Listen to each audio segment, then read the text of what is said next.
At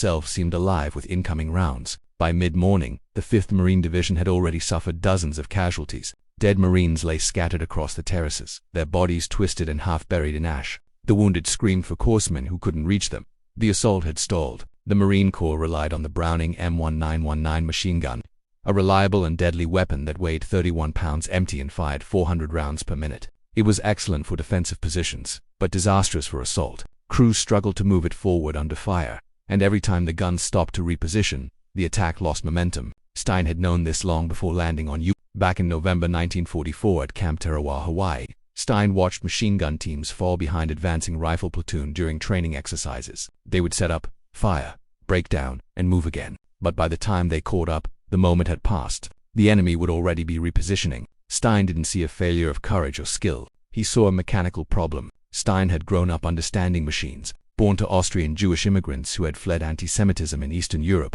he left school early to work as a toolmaker at Patterson Field and later as a tool and die specialist at Delco. Products precision mattered, efficiency mattered. When he joined the Perrines in 1942, that mindset came with him to Bougainville, where he proved himself not only as a fighter but as a problem solver. During the Bougainville campaign, Sergeant Mel Gravich had salvaged an and M2 aircraft machine gun from the wreckage of a Douglas SPD Dauntless dive bomber. The NM2 was designed for aerial combat, weighing just 21 pounds and capable of firing over 200 rounds per minute. But it was useless to infantry in its original form. No stock, no sights, spade grips meant for aircraft mounts. No way to carry or aim it properly on the ground. When the PAR Marines were disbanded and reassigned to the 28th Marines, Gravich showed the weapon to Stein. Stein immediately understood its potential. They worked at night in a maintenance shed using scrap metal and salvaged parts. Stein cut down an M1 Garand stock, hollowing it to fit the buffer tube. He fabricated a solenoid trigger from sheet metal. Gravich welded a bar bipod to the front and added rear sights for aiming. The result weighed 25 pounds and could empty a 100-round ammunition box in seconds.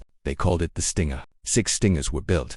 Some Marines admired it. Others mocked it. Officers warned it would jam or melt its barrel. One man said only an idiot would carry a plain gun into an infantry fight. Then Stein test-fired it, dumping a full ammunition box into a target at 200 yards in under 6 seconds. The doubts stopped. The Stinger was approved for combat. Now on the beach at Jima, Stein tightened his grip as Marines around him died because they couldn't locate the enemy. Tanks were stuck in the volcanic ash. Naval gunfire couldn't hit what it couldn't see. Stein stood up fully upright in the open, deliberately drawing enemy fire. Bullets snapped past his head.